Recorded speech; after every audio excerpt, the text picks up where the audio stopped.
먼저 우리가 쉐모트를 공부하기 전에 베레시트, 창세기를 좀 간략하게 요약해서 살펴보도록 하겠습니다. 창세기 1장 1절에서 2절 함께 읽습니다. 시작. 태초에 하나님이 천지를 창조하시니라. 땅이 혼돈하고 공허하며 흑암이 깊음 위에 있고 하나님의 영은 수면 위에 운행하시니라. 태초에 하나님이 천지를 창조하신 것은 맞습니다. 태초에 하나님이 천지를 창조하신 건 맞는데, 그러나 하나님의 본격적인 창조의 이야기들은 우리가 생각하는 건 조금 다르죠. 땅이 원래 있었어요.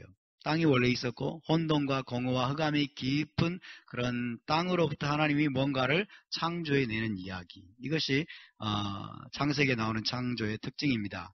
자, 베레시트는 시작들에 관한 책입니다. 시작들, 세상과 인류와 그리고 이스라엘의 기원 이야기입니다. 이것이 베레시트의 내용이죠. 또 범죄의 시작, 그리고 많은 시작들에 대해서, 민족들의 시작, 나라들의 시작, 이런 것들, 많은 시작들에 대해서 기원에 관한 이야기가 기록된 책이 바로 베레시트입니다. 자, 창세기의 창조는 아무것도 없는 상태에서의 창조의 포커스가 맞춰지지 않습니다. 아무것도 없는 상태에서의 창조를 말하는 것은 1장 1절에 불과합니다. 그렇죠? 아무것도 없는 상태에서의 창조를 자세히 이야기하기보다는 혼돈과 공허와 흑암으로부터 빛과 질서와 조화를 창조하시는 이야기입니다. 다시 말하면 이미 존재하고 있던 땅을 인간과 생명체의 삶에 적합한 환경으로 하나님이 재창조해 내시는 이야기가 바로 창세기의 창조 이야기라고 할 수 있겠습니다. 그래서 무에서 유를 물론 창조하셨지만은 1장 1절입니다. 그러나 창세기에서 자세하게 다루고 있는 것은 이미 존재하고 있어요.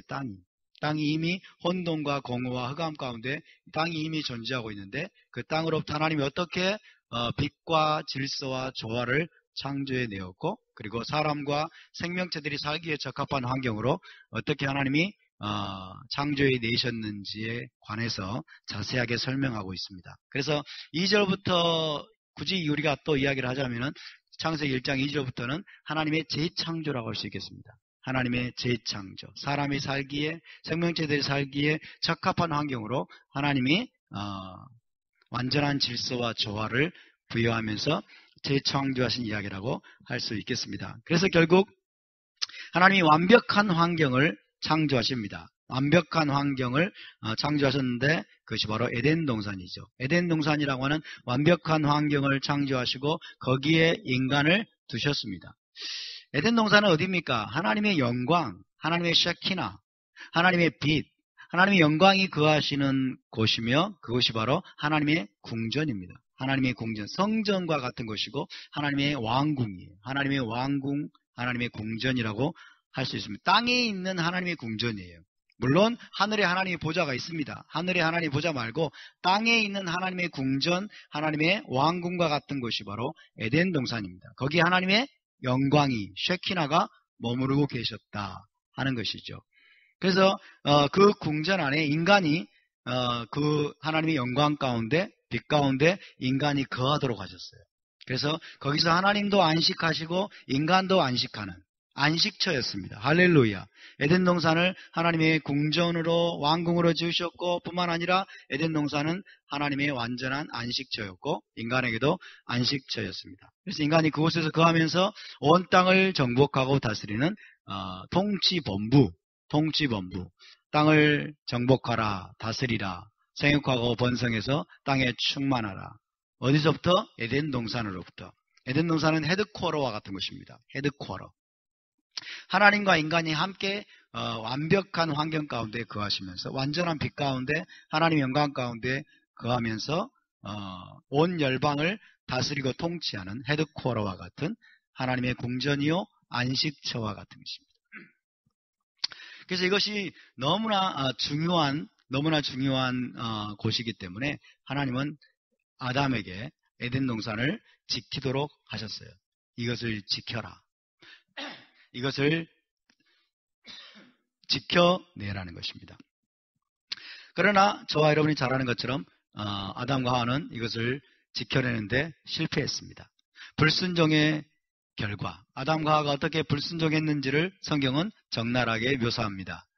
아담과 하와가 불순종한 결과 결국 에덴 동산에서 쫓겨난 것을 포로 생활이라고 말합니다. 쫓겨남과 포로 생활에 관한 이야기가 또 기록이 됩니다. 왜 포로입니까? 죄의 포로가 된 것입니다.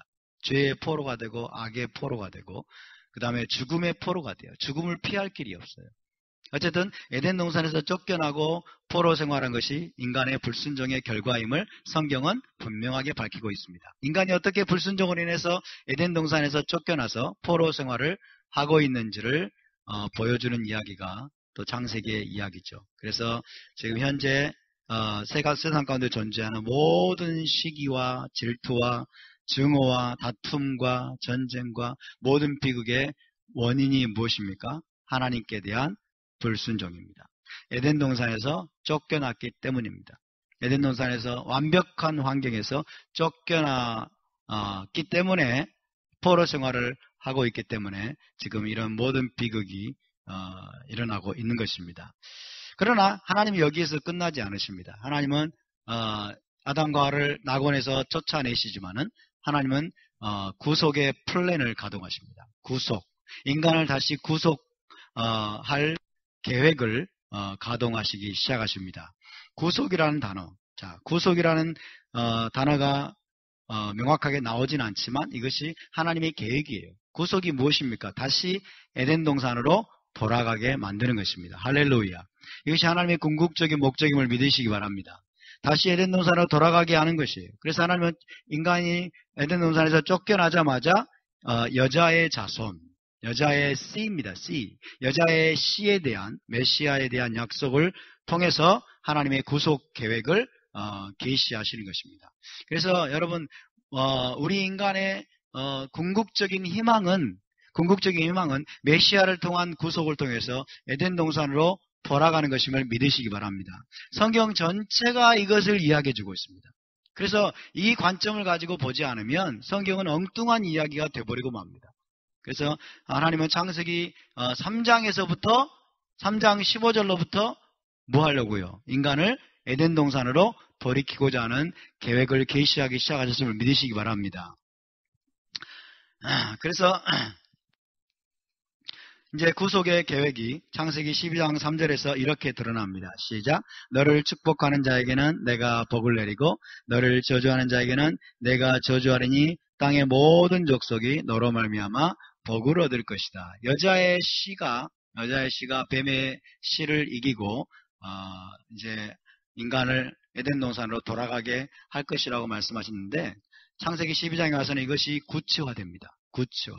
어떻게 그러면 인류를 하나님이 구속해서 에덴 동산으로 돌아가게 할 것인가? 그 구속의 구체적인 방법이 이스라엘을 통해서 그리고 언약을 통해서입니다. 이스라엘은 아브라함이죠. 아브라함과 그의 자손을 통하여 이스라엘을 통하여 그리고 언약 체결을 통하여. 그래서 저와 여러분이 창세기에서 여러분 굳게 붙잡아야 될 두 가지 단어가 있다면 이스라엘과 언약입니다. 이스라엘과 언약. 할렐루야. 그래서 이스라엘을 통해서 그리고 언약을 맺음으로 언약 체계를 통해서 하나님이 인간을 다시 구속하기로 결정하셨습니다. 성경 전체는 이스라엘에 관한 책임을 믿으시기 바랍니다. 성경 전체는 언약에 관한 책임을 믿으시기 바랍니다. 언약을 이해하지 못하고 이스라엘을 이해하지 못하면 여러분 우리는 하나님의 계획에서 빗나갈 가능성이 높습니다. 하나님과 초점이 맞지 않을 가능성이 높습니다. 여러분 이스라엘을 붙잡으시기 바랍니다. 언약을 붙드시기를 바랍니다. 하나님이 아브라함을 부르셨습니다. 아브라함이 누구입니까? 하나님께서 온 인류를 구속하여 다시 에덴 동산으로 돌아가게 하시기 위해서 불러내신 믿음의 조상이요 키플레이어입니다. 키플레이어. 인류 구속의 키플레이어로 세우신 사람이 아브라함이고 또 그의 자손입니다. 그의 자손은 이스라엘과 메시아입니다. 할렐루야. 아브라함과 그의 자손 이스라엘을 통하여 궁극적으로는 메시아를 통하여 여러분 인류를 에덴 동산으로 다시 돌아가게 하기 위해서 아브라함을 세우셨고 불러내셨음을 믿으시기 바랍니다. 그래서 그와 그의 자손을 통해서 인류 구속을 이루시기로 하나님께서 계획하신 것입니다. 그래서 하나님의 계획은 이것입니다. 아브라함을 축복하는 자는 복을 내리고 아브라함을 저주하는 자는 저주하시는 것입니다. 아브라함 혹은 아브라함의 자손 이스라엘, 아브라함의 자손 이스라엘을 축복하는 자는 복을 받게 됩니다. 그리고 아브라함을 저주하는 자는, 그의 자손 이스라엘을 저주하는 자는 저주를 받게 됩니다. 아브라함의 복을 함께 누릴 것이냐 저주를 받을 것이냐를 결정하는 것이 바로 이것입니다. 아브라함을 축복할 것이냐 저주할 것이냐, 이스라엘을 축복할 것이냐 저주할 것이냐, 그리고 궁극적 아브라함의 자손인 메시아를 축복할 것이냐 저주할 것이냐, 이것이 결정합니다. 지금 이스라엘을 저주하는 자들이 너무나 많습니다. 이스라엘을 반대하고 이스라엘을 공격하는 자들이 너무나 많습니다. 스스로 저주의 길로 가기로 작정한 것입니다. 유대인 공동체가 지난 2000년 동안 여러분 궁극적인 아브라함의 자손, 아브라함의 씨로 오신 예슈아, 메시아를 저주해 왔습니다. 저주해 왔습니다. 이것이 정말 아이러니한 일입니다. 그런데 어떻게 그들에게 완전한 축복이 풀어질 수 있겠습니까? 그럴 수 없는 것이죠. 자, 하나님께서 아브라함을 통해서 인류를 구속하시는데 구체적인 방법이 뭐냐? 언약을 통해서입니다. 언약을 체결함을 통해서. 브리트라고 하는. 함께 가요. 브리트. 브리트. 예, 그래서 하나님이 아브라함을 불러내시고 아브라함과 언약을 체결하십니다. 그래서 우리는 언약의 본질을 알아야 됩니다. 언약이 무엇인지를 알아야 됩니다. 아브라함과 하나님이 영원한 언약을 체결하시고 믿음으로 그 언약을 붙드는 자, 믿음으로 그 언약에 참여하는 자, 믿음으로 그 언약을 붙들고 그 언약에 참여하는 자는 누구나 아브라함의 자손이 되어서 아브라함의 복을 함께 받을 것을 약속하셨습니다. 할렐루야. 아브라함의 자손을 뭐라고 말합니까? 이스라엘이라고 말합니다. 아브라함과 맺은 언약에 동참하는 자, 믿음으로 아브라함과 맺은 언약을 붙드는 자, 그들은 이스라엘에 접붙임 받는 것을 믿으시기 바랍니다. 이스라엘에 접붙임 받아서 아브라함의 복을 함께 누리게 됩니다. 할렐루야. 아브라함의 복이 무엇입니까? 아브라함의 복은 이스라엘 땅을 기업으로 받는 것입니다. 이스라엘 땅을 기업으로 받는 것. 이스라엘 땅에 뭐가 있다고요? 뭐가 있었다고요? 에덴 동산. 에덴 동산이 이스라엘 땅에 있었습니다. 그래서 이스라엘 땅을 기업으로 주겠다고 하는 것은 결국 에덴 동산을 너희에게 기업으로 주겠다고 하는 약속인 것입니다. 그래서 메시아 왕국과 새 예루살렘에 들어가는 최종적인 구속, 이것이 바로 아브라함의 복입니다. 이것이 아브라함과 그의 자손에게 약속된 복입니다. 할렐루야. 이것이 창세기의 메시지예요. 이것이 베레시트의 메시지입니다. 세상과 여러분 인류의 기원을 다룰 뿐만 아니라 이스라엘의 기원을 다룹니다. 그리고 어떻게 인류가 다시 에덴 동산으로 돌아갈 것인가를 성경이, 창세기가 이것들을 계시하고 있습니다. 누구를 통해서? 아브라함과 그의 자손을 통해서, 이스라엘을 통해서, 구체적으로는 언약을 통해서, 아브라함 언약에 참여하는 모든 자들, 믿음으로 아브라함 언약을 붙드는 모든 자들에게 여러분 에덴 동산, 이스라엘 땅, 그리고 새 예루살렘을 기업으로 약속하신 것이 여러분 창세기 전체의 메시지임을 믿으시기 바랍니다. 창세기의 모든 플랜이 나와 있습니다. 하나님의 모든 플랜이 창세기에 쫙 펼쳐져 있습니다. 이것을 놓쳐버리고 여러분 단순히 나에게 좋은 것들만 취하고 단순히 영적으로만 해석하고 이런 것들은 정말 위험한 것들입니다. 자, 창세기는 그렇고요. 이제 출애굽기로 넘어오면 출애굽기는 이제 구원의 여정을 보여줍니다. 구체적으로 그러면 하나님께서 우리를 구원하시고 구속하셔서 우리를 아브라함의 복으로 여러분 인도해 가시는데, 에덴 동산을 인도해 가시는데 출애굽기가 우리에게 보여주는 것은 하나님께서 우리에게 베푸시는 구원, 구속은 여정이라는 것입니다. 여정이라는, 도깨비의 방망이처럼 여러분 이례적으로 끝나는 게 아니라는 거예요. 그래서 구원의 여정을 보여주는 책이 바로 쉐모트, 출애굽기입니다. 출애굽으로부터 시작해서 약속의 땅에 이르는 여정을 파노라마처럼 보여주고 있는 책이 출애굽기입니다. 우리가 이것을 절대로 놓치면 안 되겠습니다. 한국교회가 정말 상당 부분 이걸 놓쳐버렸어요. 예수 믿고 구원받으면 전부인 줄 알고, 예수 믿고 구원받으면 다 된 줄 알고, 이제 모든 걸 던져버리고 여러분 세상으로 흘러 떠내려가 버린 사람들이 얼마나 많은지 모릅니다. 그러나 여러분 예수 믿고 구원받은 것은 무가 아닙니다. 자, 먼저 출애굽기는 패스오버의 사건을 우리에게 이야기합니다. 어린 양의 피로 구원을 받아야 된다는 것을 이야기합니다. 어린 양의 피를 통해서 출애굽할 수 있다. 어린 양의 피를 통해서 어린 양의 피를 문설주에 바르고 문인방에 바를 때 너희가 죽음을 면하고 애굽으로부터 구원받을 수 있고 구속받을 수 있다는 것을 이야기합니다. 유월절 사건이죠. 여러분, 우리가 예수 믿고 여러분 구원받은 것은 이 유월절 사건을 경험하는 것입니다. 할렐루야. 유월절 사건은 모든 것의 시작입니다. 여정의 시작에 불과합니다.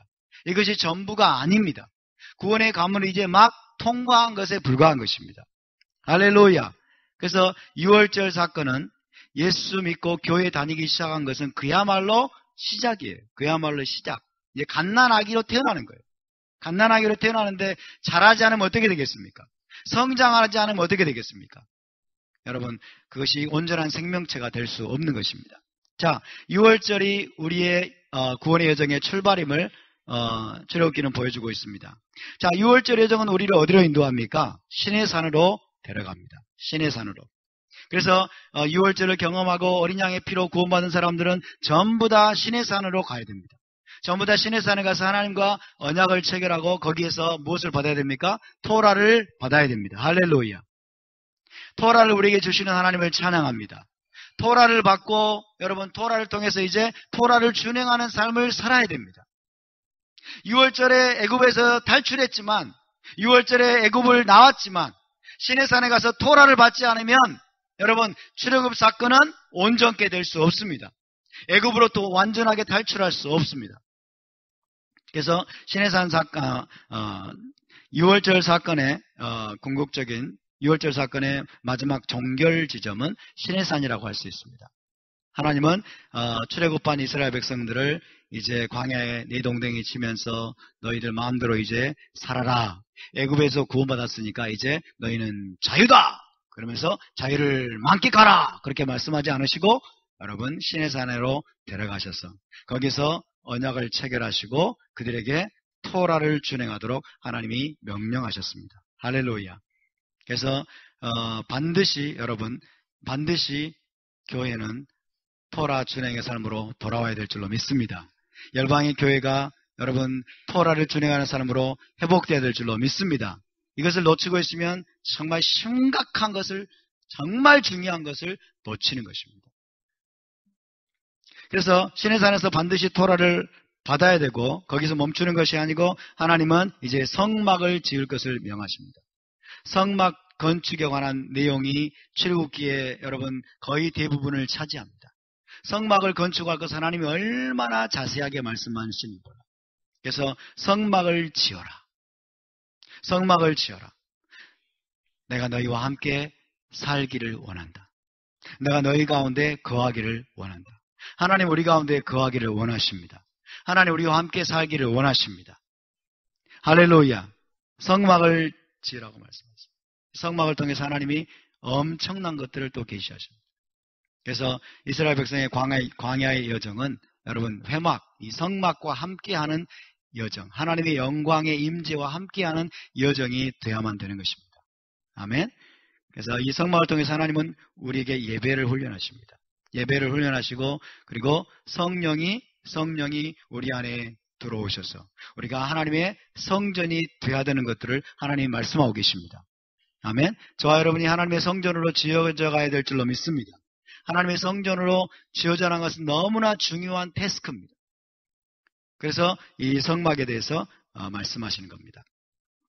이런 과정들을 여러분 통과하고 그 다음에 마지막 목적지는 어디입니까? 마지막 목적지는 젖과 꿀이 흐르는 땅에 들어가는 것입니다. 할렐루야. 젖과 꿀이 흐르는 가나안 땅, 조상들에게 약속하신 땅, 그리고 아담과 하가 쫓겨났던 에덴 동산으로 결국 돌아가는 것.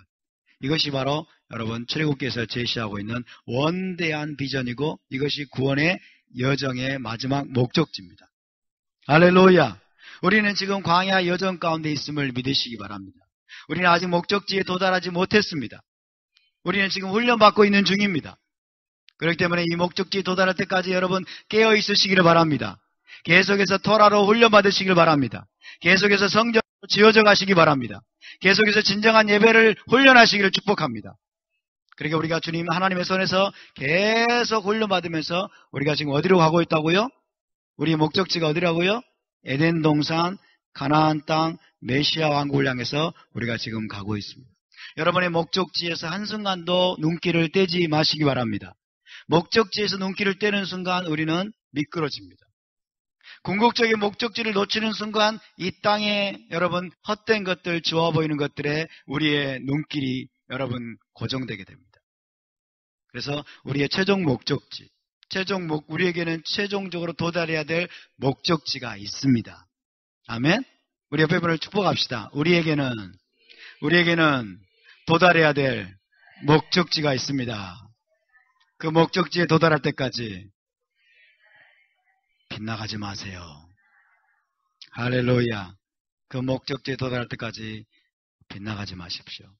사단은 계속해서 우리를 유혹할 것입니다. 계속해서 이 땅에 좋아 보이는 것들, 아름다운 것들, 화려한 것들, 휘황찬란해 보이는 것들, 이것들을 가지고 저와 여러분을 미혹하고 걸려 넘어지게 만들려고 할 것입니다. 그러나 우리 시선은 어디에 있어야 됩니까? 최종 목적지. 어디입니까? 메시아 왕국입니다. 적과 꼴이 이르는 땅입니다. 에덴 동산입니다. 할렐루야. 아멘. 거기에 도달할 때까지 저와 여러분이 곁길로 빗나가지 않기를 축복합니다. 자, 출애굽기의 구조를 좀 살펴보겠습니다. 먼저 우리는 항상 큰 그림을 보아야 됩니다. 큰 그림을 보아야 돼요. 출애굽기 전체가 무엇을 말하고 있는지, 출애굽기 전체를 통해서 하나님 우리에게 뭘 가르치기를 원하시는지, 항상 숲을 먼저 보아야 돼요. 숲을 여러분 놓치면은 우리는 작은 것들 때문에 전체를 놓쳐버릴 가능성이 높습니다. 창세기부터 요한계시록까지 전체 내용이 뭐예요? 전체 메시지가 뭐예요? 어떻게 사람이 에덴 동산에서 쫓겨났고 어떻게 하나님이 사람을 에덴 동산으로 다시 돌아가게 하시는 것인가에 관한 내용이 성경 전체의 메시지입니다. 그러기 위해서는 우리가 어떻게 해야 되는가? 어떻게 하나님 우리를 훈련하기를 원하시는가? 이것이 성경 전체의 메시지라고 해서 여러분 붙들시길 바랍니다. 전체를 항상 붙잡으세요. 여러분. 숲을 항상 먼저 보아야 됩니다. 그러면 세부적인 것들 때문에 우리가 마음을 빼앗기지 않게 됩니다. 자, 출애굽기 전체를 좀 살펴보도록 하겠습니다. 먼저 출애굽기의 주제는 한마디로 구속입니다. 따라서 구속을 영어로는 redemption이라고 말하고 히브리어로는 게울라. 함께 봅시다. 게울라라고 하는 단어는 가알이라는 단어에서 왔죠. 가알. 거기에서 고엘이 나오고, 그죠? 구속자, 고엘. 명상으로는 게울라. 게울라라는 단어는 굉장히 중요합니다. 유대인들에게 있어서, 히브리인들에게 있어서 게울라라는 단어는 굉장히 중요한 의미를 지닙니다. 그래서 저와 여러분도 구속, 게울라라는 단어를 잘 기억하시기 바랍니다. 김멜, 그리고 알렙, 라메드, 해예요. 김멜, 알렙, 라메드, 해. 게울라. 따라서 게울라. 자, 게울라라는 단어를 들으면 유대인들은 뭘 생각할까요? 게울라라는 단어를 들으면 유대인들은 뭘 생각하냐면 메시아가 오시는 걸 생각합니다. 메시아가 오셔서 온 이스라엘을 약속의 땅으로 모으시는 것을 생각합니다. 할렐루야. 이것이 여러분 궁극적인 게울라임을 믿으시기 바랍니다. 구속은 뭐냐? 이제 계속 구속의 개념들이 나오겠습니다만은 값을 지불하고 되찾아오는 것입니다. 값을 지불하고 노예로 팔려간 자들에 대해서 하나님이 값을 지불하고 다시 사오는 것을 구속이라고 말해요. 지금 이스라엘 백성들이 노예로 팔려갔습니다. 노예로 팔려가 버렸어요. 하나님이 값을 지불하고 이제 자기 백성을 다시 사오시는 이야기예요. 다시 건져내시는 이야기. 그래서 구속의 이야기가 기록되어 있는 책이 쉐모트입니다. 출애굽기, 구속. 그래서 출애굽기 전체의 가장 중요한 주제는 구속이다. 물론 구속만이 아닙니다만 가장 중요한 주제가 구속입니다. 자, 출애굽기 6장 6절부터 7절을 보면 하나님의 구속이 아주 생생한 언어로 묘사되어 있습니다. 함께 읽습니다. 시작. 그러므로 이스라엘 자손에게 말하기를 나는 여호와라. 내가 애굽 사람의 무거운 짐 밑에서 너희를 빼내며 그들의 노역에서 너희를 건지며 편팔과 여러 큰 심판들로서 너희를 구속하여 너희를 내 백성으로 삼고 나는 너희의 하나님이 되리니 나는 애굽 사람의 무거운 짐 밑에서 너희를 빼낸 너희의 하나님 여호와인 줄 너희가 알지라. 할렐루야. 내가 너희를 건지고 내가 너희를 구속할 것이다. 내가 너희를 구원할 것이다. 내가 너희를 빼낼 것이다. 빼내서 너희를 내 백성으로 삼을 것이다. 자, 그래서 출애굽기 전체의 내용을 좀 이제 보면은요. 1장부터 17장까지는 애굽에서의 탈출과 출애굽과 시내산으로의 여정이 기록되어 있습니다. 애굽에서 탈출하는 출애굽 사건은 항상 시내산으로 데려가야 됩니다. 출애굽의 목적지는 1차 목적지는 시내산에서 토라를 받는 것입니다. 애굽에서 탈출과 시내산으로서의 여정으로의 여정이 1장부터 17장까지고 그 다음에 18장부터 24장까지는 토라 수여, 마탄 토라 수여와 그때 주어지는 최초의 계명들, 미시파팀들이죠. 최초의 계명들이 기록이 됩니다. 18장부터 24장까지 토라 수여와 최초의 계명들. 세 번째 25장부터 31장까지는 이제 미시칸 성막 건축 명령입니다. 성막 건축 명령. 이것이 얼마나 여러분 세밀하게 자세하게 하나님이 시내산 위에서 모세에게 말씀하신지 모릅니다. 굉장히 자세하게 말씀하십니다. 그러니까 이 성막이 하나님께 너무나 중요하다는 거예요. 이 성막이 하나님께 너무나 중요하다는 거예요. 하나님이 이스라엘 백성 가운데 함께 거하려면 준비해야 할 게 너무나 많다는 거죠.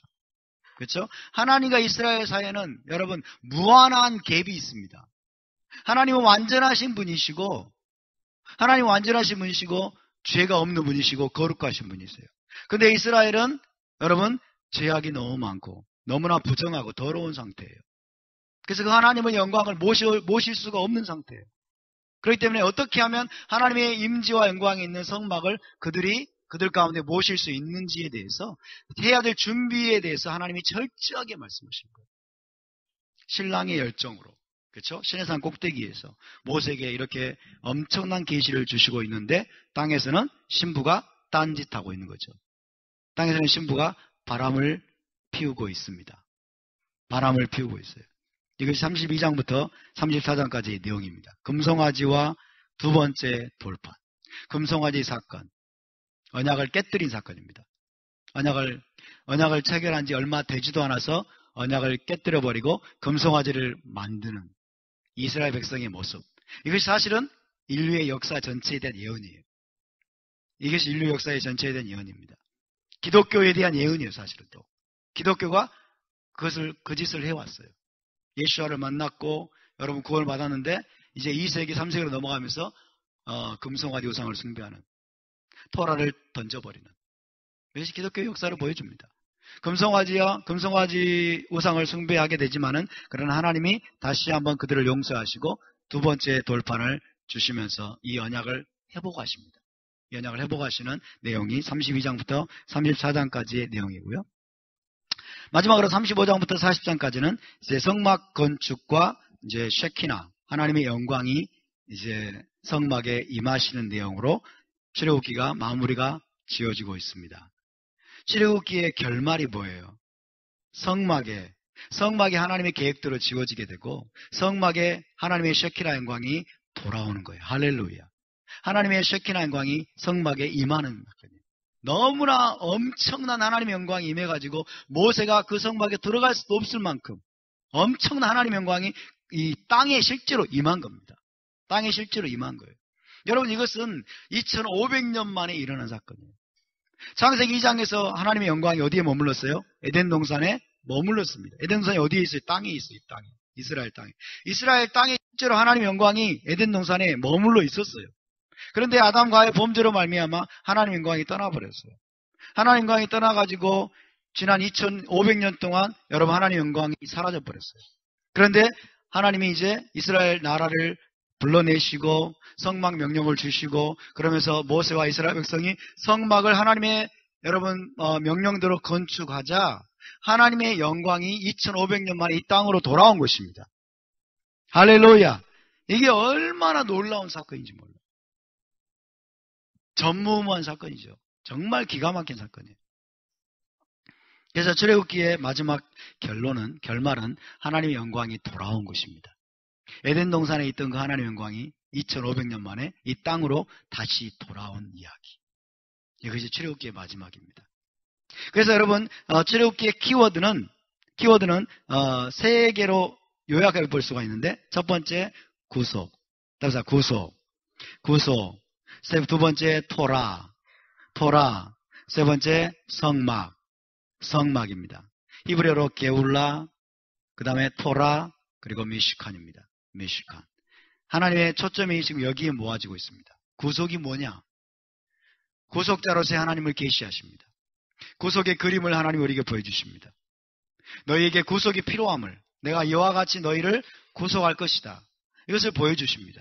그리고 구속한 다음에는 너희에게 토라를 줄 것이다. 너희는 토라가 있어야 된다. 토라가 없이는 너희는 또다시 종노릇할 수밖에 없다. 이것을 하나님이 말씀하고 계세요. 그리고 또다시 하나님은 너희 가운데 다시 거하기를 원한다. 아멘? 너희 가운데 거하기를 원한다. 너희 가운데 나의 왕궁을 짓고 나의 궁전을 짓고 너희 가운데 거하기를 원한다. 이게 뭡니까? 에덴 동산의 회복입니다. 할렐루야. 그래서 출애굽기는 이것을 다시 한번 하나님이 여러분 우리에게 말씀하시면서 우리의 주의를 환기시키는 거예요. 이것들에 대해서 저와 여러분의 온 존재가 여러분 깨어날 수 있게 되기를 바랍니다. 구속과 토라와 성막입니다. 출애굽기의 핵심 키워드입니다. 그래서 우리는 출애굽기를 통해서 구속이 무엇인지를 우리가 알아야 되겠고, 그리고 토라가 무엇인지, 토라를 주신 목적이 무엇인지, 또 성막을 왜 하나님이 지으라고 하셨는지, 성막에 대해서 왜 그렇게 하나님이 여러분 그렇게 자세하게 세밀하게 말씀하시는지, 그 의도가 무엇인지를 우리가 히브리 관점에서 정확하게 여러분 이해해야 될 줄로 믿습니다. 아멘. 그래야 여러분 출애굽기가 지루하지 않은 책이 됩니다. 이거를 우리가 제대로 이해하지 못하면 출애굽기 25장부터는 정말 지루한 책이 돼요. 정말 졸리고 빨리 건너뛰고 싶은 그런 책이 돼버립니다. 자, 이 출애굽기 구조에 대해서 저명한 성경학자 에버렛 박스라고 하는 분이 계시는데, 이 에버렛 박스는 출애굽기를 6개의 구조로 또 구분을 합니다. 비슷합니다만 다시 한번 우리가 보도록 하겠습니다. 자, 첫 번째 이 에버렛 박스는 첫 번째 출애굽기를 구속 이야기, 출애굽기의 시작을 구속의 이야기다. 딜리버런스 내러티브, 딜리버런스 구속의 이야기가 나오고 있고, 두 번째 광야 체험, wilderness experience, 광야 체험. 두 번째가 광야 체험이고, 세 번째가 언약과 토라, covenant and law, 언약과 토라. 네 번째가 성막과 성막 예배의 청사진, blueprints for the tabernacle and its service, 성막과 성막 예배의 청사진. 그 다음에 다섯 번째 반역과 화해 이야기, infidelity and reconciliation. 그리고 여섯 번째 성막 건축 이야기, building of the tabernacle 이라고 이 6가지로 구분을 하고 요약을 했습니다. 그래서 출애굽기는 이런 구조로 되어 있다. 구속의 이야기, 구속 이야기 끝나면 광야 체험에 대해서, 그리고 광야 체험과 다음에는 언약과 토라, 그리고 성막과 성막 예배의 청사진을 하나님이 시내산에서 주시는 이야기. 그러나 그 밑에서는 반역이 일어나고 그 반역이 어떻게 화해로 결말 지어지는지를 보여주고 있고, 마지막으로는 성막 건축과 셰키나의 임하심. 이것이 출애굽기 전체의 구조입니다. 함께 볼까요? 구속 이야기, 광야 체험, 언약과 토라, 성막과 성막 예배 청사진, 반역과 화해, 성막 건축. 그래서 출애굽기는 BC 1500년경, 어떤 분들은 1400년경이라고도 하는데, BC 1500년경에 실제로 있었던 역사적인 사실입니다. 이것은 우리가 분명히 해야 돼요. 이것은 실제로 있었던 역사적인 사실이에요. 단순히 비유가 아니에요. 역사적인 사실인 동시에 인류 구속의 전 과정을 파노라마처럼 보여주고 있는 책입니다. 실제로 있었습니다. 이스라엘 백성, 이스라엘 나라에 대해서 하나님이 실제로 행하신 일입니다. 동시에 이스라엘에서 그치는 것이 아니라 전 인류 구속의 모든 과정을 파노라마처럼 보여주고 있는 책이다 라고 이야기할 수 있겠습니다. 예를 들면 구원받기 전에 인간의 상태가 어떠했는지, 그리고 구원의 방법은 무엇인지, 하나님의 어떤 방법을 통해서 구원하시는지, 그리고 구원 이후에는 반드시 토라가 필요하다는 사실을, 구원 이후에 필요한 토라에 대해서, 그리고 최종 구원까지의 또 이스라엘이 깨어지고 광야 훈련을 받아야 되고 예배 훈련을 해야 된다는 것에 대해서, 그리고 최종 목적지, 적과 꿀이는 땅이라고 하는 최종 목적지까지 보여주고 있는 책이 쉐못, 출애굽기라고 할 수 있겠습니다. 자, 쉐모트의 특징들을 좀 나누겠습니다. 1장 1절 시작. 야곱과 함께 각각 자기 가족을 데리고 애굽에 이른 이스라엘 아들들의 이름은 이러하니. 여기서 쉐모트가 나오죠. 엘레 쉐못. 쉐못 출애굽기는 히브리어로 이름들이라고 합니다. 이름들. 이제 출애굽기의 책 이름도 쉐못. 그리고 오늘 파라샤의 이름도 쉐못. 이름들이에요. 출애굽기는 이름들에 관한 책이라고 할 수 있습니다. 창세기는 히브리어로 뭐예요? 베레시트. 태초에, 처음에, 시작에 그 말이죠. 그래서 창세기는 무엇에 관한 내용이에요? 시작들에 관한 내용이에요. 처음에 관한 내용들입니다. 기원에 관한 내용들이에요. 출애굽기는 무엇에 관한 내용일까요? 이름들에 관한 내용이었죠. 이름들에 관한. 쉐모트니까. 그래서 쉐모트, 이름들. 그래서 쉐모트, 이 출애굽기에는 이름들에 관한 계시들이 주어지고 있다라고 해석할 수 있습니다. 이름들에 관한 언급들, 이름들에 관한 계시들이 주어지고 있습니다. 먼저 이스라엘 아들들의 이름이 나옵니다. 이스라엘 아들들의 이름. 70명이 이스라엘 애굽 땅으로 내려갔다 하면서 이스라엘 아들들의 이름이 나오고 있죠. 세상을 구원하는 도구로 이스라엘이 선택되었기 때문에 애굽에 내려간 이스라엘 아들들의 이름은 상당히 중요한 의미를 지닌다고 할 수 있겠습니다. 어쨌든 이 출애굽기 1장 상반부에서 초반부에서 이스라엘 아들들의 이름이 먼저 기록이 되고 있고요. 그 다음에 두 번째는 구속자의 이름이 나오고 있습니다. 구속자의 이름. 모세라고 하는 이름이 나오죠. 모셰라고 하는 이 단어는 물에서 건져내었다. 물에서 건져낸 자. 그래서 이스라엘의 구속자의 이름이 이제 언급이 됩니다. 이스라엘 애굽이라고 하는 혼돈의 물에서 건져낸 자. 죽음의 물에서 건져낸 자. 이름이 뭐라고요? 모셰. 그죠? 하나님은 모세도 물에서 나일강에서 건져내셨습니다. 이것은 예언적인 어떤 그림이에요. 모세를 통해서 하나님이 지금 이스라엘을 그렇게 하시겠다는 거예요. 애굽이라고 하는 혼돈의 물에서, 죽음의 물에서 이스라엘을 건져내겠다고 하는 것이죠. 그래서 이 모세는 첫 번째 구속자로서 마지막 구속자로 오실 메시아, 마지막 구속자로 오실 메시아를 보여주는 거울이 됩니다. 모세의 모든 행적은 여러분 마지막 구속자인 메시아의 거울입니다. 모세의 모든 행적은 실제 있었습니다. 아멘? 실제로 일어난 역사적인 사실입니다. 모세는 역사적인 인물이 맞습니다. 그럼에도 불구하고 거기서 그치는 것이 아니라 모세의 존재의 목적 중에 가장 중요한 것은 장차올 마지막 구속자를 보여주는 인물입니다. 할렐루야. 사실 모세는 여러분 태어나서는 안 될 시즌에 태어났어요. 그렇죠? 태어나서는 안 되는 시기에 태어났어요. 왜? 모세가 태어날 시기에 어떤 칙령이 내려졌어요. 이스라엘의 모든 남자는 다 죽여라. 그죠? 그러니까 태어나면 안 되는 거예요. 근데 하나님은 그런 때에 구속자를 일으키십니다. 우리 집 예수와께서도 사실은 태어나서는 안 되는 시기에 태어났어요. 그죠? 헤롯이 2살 이하의 아이들을 다 죽여보라고 명령을 내리죠. 그리고 이스라엘 왕이 태어났다는 소리를 들으니까 이제 그를 다 철저하게 죽이려고 했던 그런 시기에 태어났습니다. 그러니까 모세도 마찬가지고 예수와도 마찬가지고 정말 시기적으로는 태어나서는 안 되는 시기에 태어났어요. 그러나 그것이 하나님의 역사입니다. 할렐루야. 모세도 자기 동족으로부터 버림을 받습니다. 그렇죠? 누가 당신을 우리의 재판관을 세웠느냐? 모세가 도망가죠. 광야로. 자기 동족으로부터 여러분 버림을 받고 거절을 당하죠. 예수와께서도 거절을 당하십니다. 유대인들로부터 거절을 당하시고 똑같아요. 모세의 행적과 메시아의 행적이 똑같습니다. 그러니까 모세의 여러 모습을 보면 우리가 예수와의 모습을 그대로 보는 것입니다. 할렐루야. 어쨌든 두 번째로 구속자의 이름이 이 출애굽기에 등장을 하고 있습니다. 그리고 가장 중요한 것, 하나님의 이름이 등장합니다. 하나님의 이름. 새롭게 출애굽기가 계시하고 있는 하나님의 이름이 너무나 놀랍습니다. 하나님께서 자기 자신의 이름을 계시하십니다. 자기 자신의 이름, 첫 번째로 에흐예 아쉐르 에흐예. 답사 에흐예 아쉐르 에흐예. 에흐예 아쉐르 에흐예. 네, 에흐예 아쉐르 에흐예.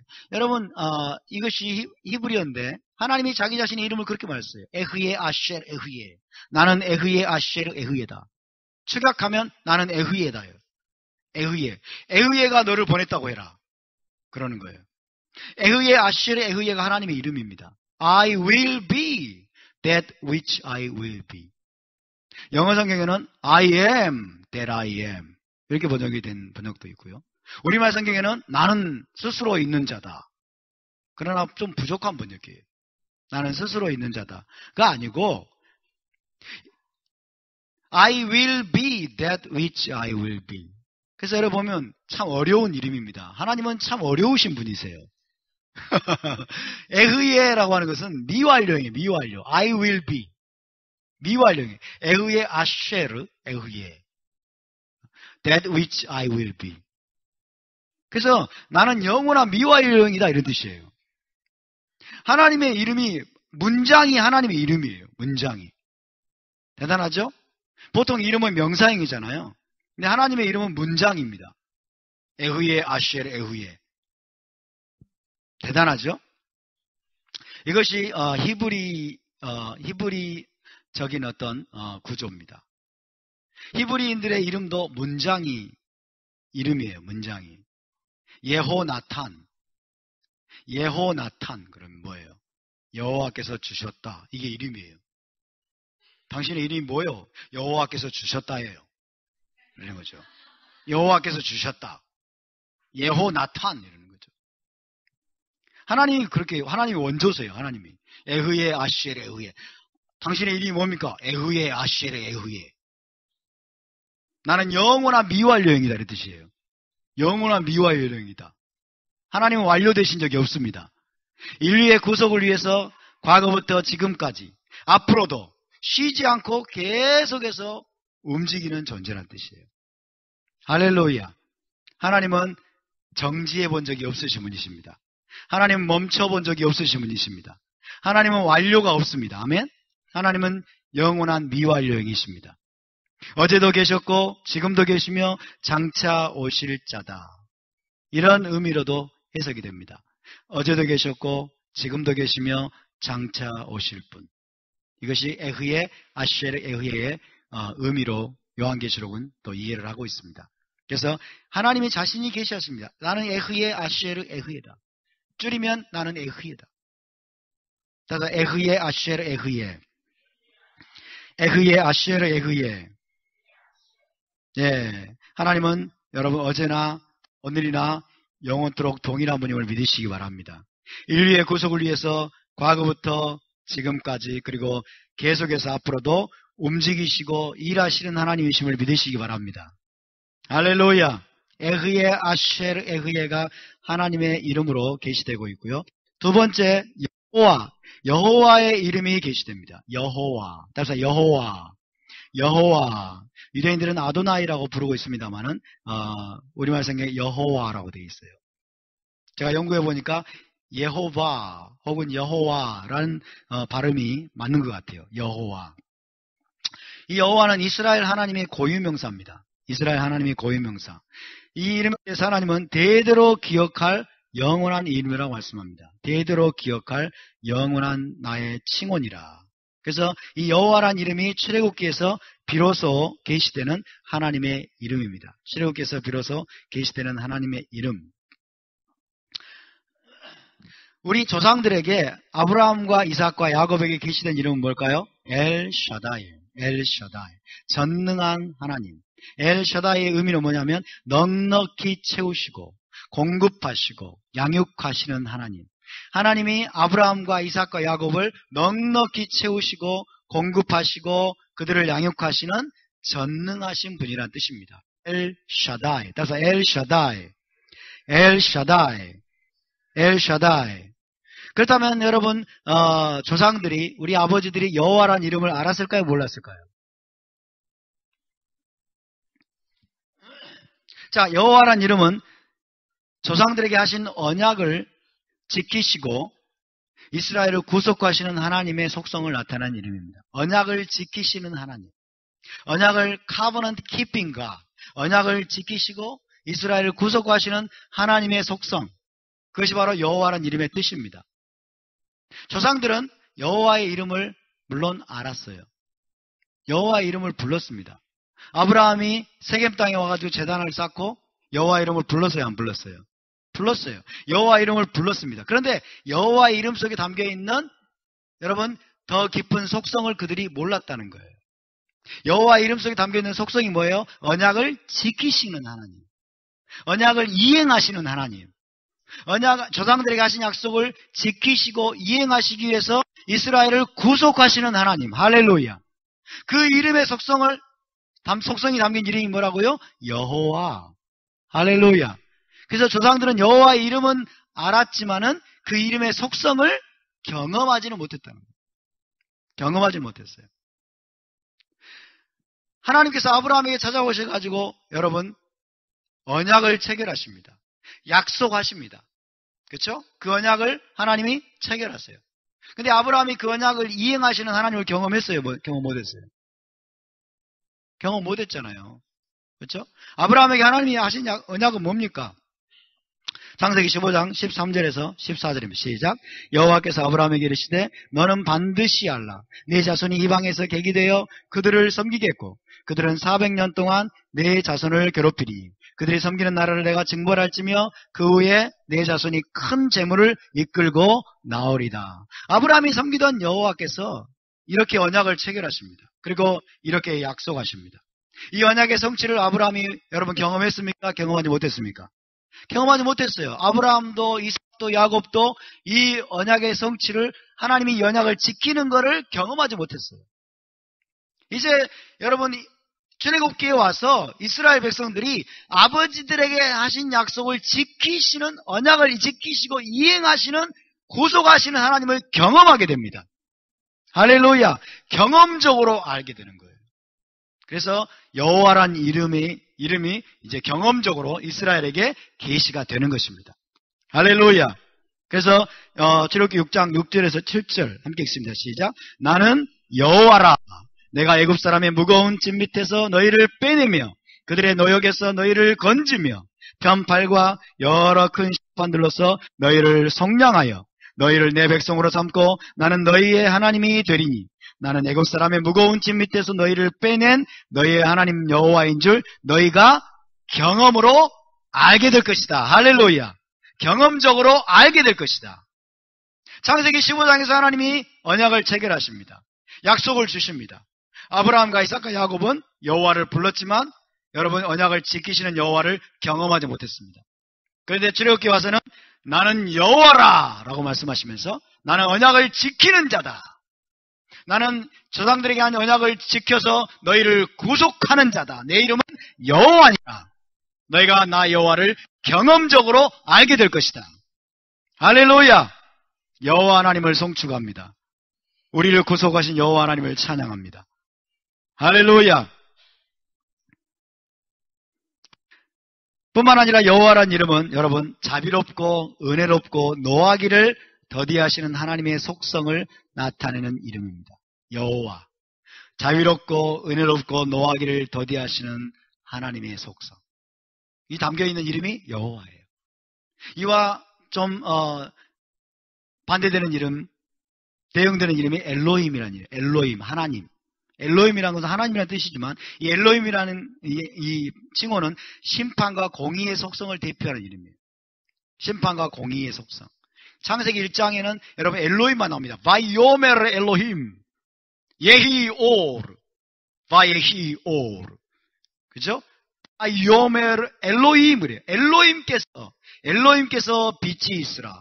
엘로힘께서 여러분 창조의 사역을 공의의 속성으로, 그런 심판의 속성으로 여러분 창조의 사역을 행하시는 걸 이야기합니다. 그런데 창세기 2장으로 넘어오면 여호와 하나님의 이름이 나와요. 여호와께서 여러분 샤밧을 정하시고, 여호와께서 에덴 동산을 창설하시고, 여호와께서 자비와 여러분 은혜와 그리고 풍부한 사랑으로 에덴 동산을 창설하시고 인간을 에덴 동산으로 데려가십니다. 할렐루야. 이것이 여호와의 이름이에요. 여러분, 여호와의 이름은 자비롭고 은혜롭고 노하기를 더디하시는 하나님의 속성. 엘로힘은 심판과 공의의 속성을 대표합니다. 모세가 창세기 33장에서 당신의 영광을 내게 보이소서, 당신의 영광을 내게 보이소서라고 부르짖었을 때 하나님께서 여러분 자기의 깊은 속성, 자기의 깊은 속성을 계시하시는데 자기의 이름을 선포하십니다. 자기의 이름을. 34장 5절에서 7절입니다. 시작. 여호와께서 구름 가운데 강림하사 그와 함께 거기 서서 여호와의 이름을 선포하실세. 여호와께서 그의 앞으로 지나시며 선포하시되 여호와라 여호와라 자비롭고 은혜롭고 노하기를 더디하고 인자와 진실이 많은 하나님이라. 인자를 천대까지 베풀며 악과 과실과 죄를 용서하리라. 이 이름이 담겨있는 이 속성이 담겨있는 이름이 여호와예요. 여호와. 여호와라 여호와라 여호와의 이름을 선포합니다.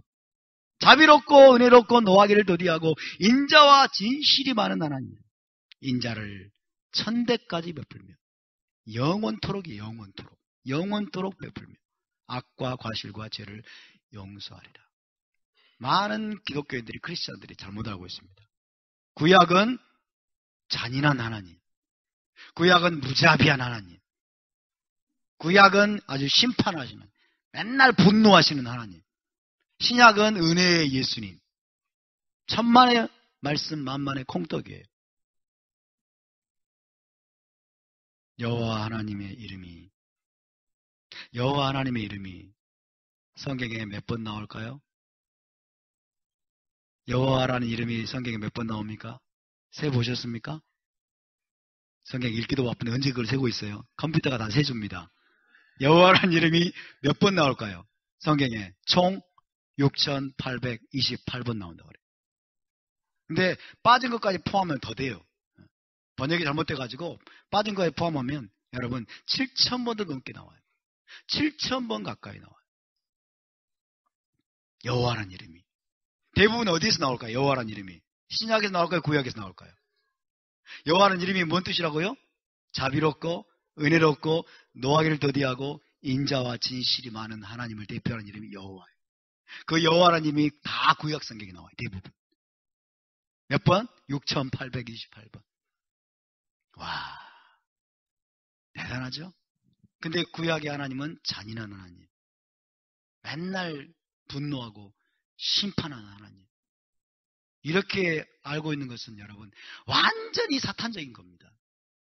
사단이 헬레니즘과 반유대주의를 통해서, 대체신학을 통해서 교회 안에 뿌려놓은 여러분 귀신의 가르침이에요. 귀신의 가르침. 따라서 여호와 하나님은 자비롭고 은혜롭고 노하기를 더디하시고 인자와 진실이 많은 하나님이십니다. 아멘. 그 하나님을 경험하고 계십니까? 그 하나님을 경험적으로 여러분 알아가시기를 바랍니다. 우리가 경험해야 돼요. 하나님을 경험적으로 알아야 돼요. 단순히 이론적으로만 알면 안 돼요. 여러분, 하나님을 만나시기 바랍니다. 그 하나님을 경험적으로 알아가시기를 바랍니다. 그 하나님을 체험하시기 바랍니다. 여러분의 삶 속에서 그분의 이름을 부르십시오. 그분의 이름을 부르십시오. 그리고 나를 만나 주십시오. 나에게 당신을 계시하여 주십시오. 부르짖고 기도하시기 바랍니다. 하나님이 여러분을 만나 주실 것입니다. 할렐루야.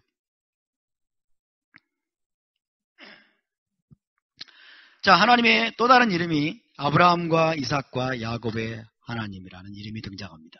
셰모트 출애굽기에 아브라함과 이삭과 야곱의 하나님. 그래서 아브라함과 이삭과 야곱의 하나님. 하나님이 여러분 모세에게 나타나가지고 나는 내 아버지 아브라함과 이삭과 야곱의 하나님이다. 아브라함 때의 하나님과 이삭 때의 하나님이 같다는 얘기예요? 틀리다는 얘기예요? 같다는 얘기죠. 아브라함 때 하나님과 야곱 때 하나님이 같다는 얘기, 틀리다는 얘기예요. 똑같다는 얘기예요. 아브라함 때 하나님과 모세를 지금 찾아오신 그 하나님이 같다는 얘기, 틀리다는 얘기예요. 같다는 얘기죠. 하나님은 변함이 없으십니다. 아멘. 이스라엘의 아버지들의 하나님이세요. 그런데 그 하나님은 변함이 없으신 분이세요. 하나님이 변하지 않기 때문에 아브라함의 신앙과 우리의 신앙이 같아야 될까요? 달라야 될까요? 같아야 되는 거예요. 아브라함의 신앙, 이삭의 신앙, 야곱의 신앙을 저와 여러분이 계승해야 될 줄로 믿습니다. 모세의 신앙을 우리가 계승해야 될 줄로 믿습니다. 아버지들의 믿음이 우리의 근거가 되는 거예요. 아버지들의 신앙이 우리의 뿌리가 되는 것입니다. 아멘? 이것을 기독교가 놓쳐버렸어요. 히브리적인 뿌리에서 뿌리를 다 끊어버렸어요. 아버지들의 신앙의 뿌리를 다 끊어버렸어요. 그리고 구약 성경을 거의 내팽개쳤어요.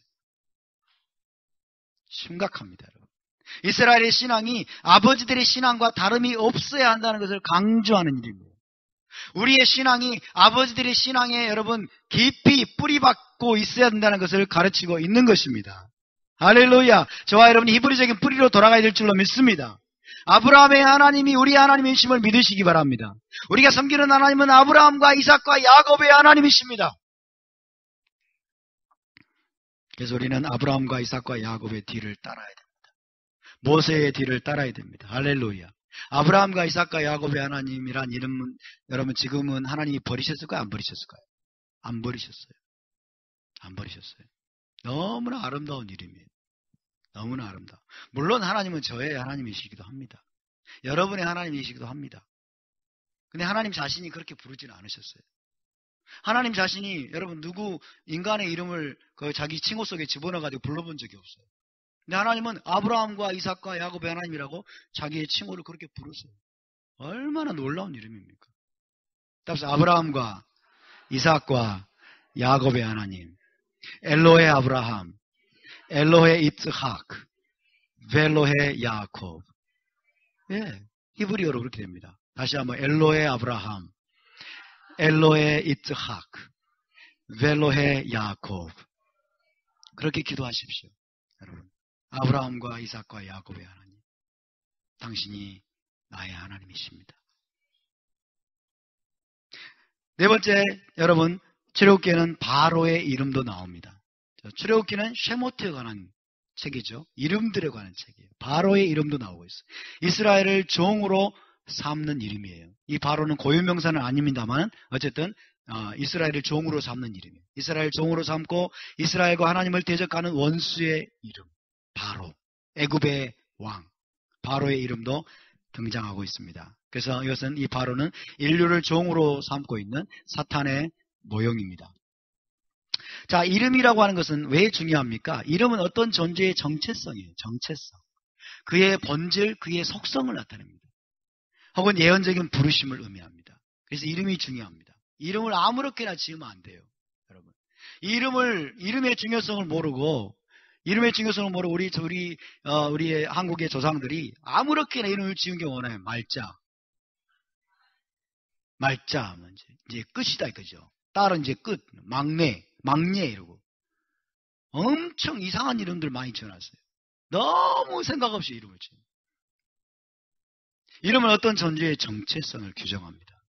어떤 존재의 본질을 드러냅니다. 본질적인 속성을 드러내고 또한 그의 예언적인 부르심을 나타내요. 하나님이 저에게 주신 새 이름은 에프라임입니다. 에프라임. 이 에프라임은 저를 향한 하나님의 예언적인 부르심을 담고 있는 거예요. 에프라임을 너희가 돌아오게 해야 된다. 유다와 에프라임의 하나됨을 위해서 너의 남은 생애를 바쳐야 된다. 이게 예언적인 부르심이에요. 여러분의 자녀들의 이름을 함부로 짓지 마세요. 함부로 짓지 마세요. 우리가 지금 히브리적인 여러분 뿌리를 되찾아가고 있을 때 하나님이 저와 여러분에게 지금 히브리적인 이름을 주고 계세요. 히브리적인 이름을 주고 계시는 것은 그 속에 담겨있는 예언적인 여러분 부르심이 있습니다. 하나님의 기대가 담겨 있습니다. 그것을 위해서 여러분 기도하시기 바랍니다. 할렐루야. 이번 이제 1월달부터 새롭게 진이 편성이 되고 진 이름들이 이제 바뀌는데 그것을 위해서 여러분 기도하십시오. 사라진 주님 사라지지 않게 해주십시오. 그렇게 기도하지 마시고 이스라엘의 어머니 사라처럼 되게 해주십시오. 할렐루야. 영적인 어미들이 되게 도와주십시오. 그것을 붙들고 기도해야 돼요. 예언적인 부르심이에요.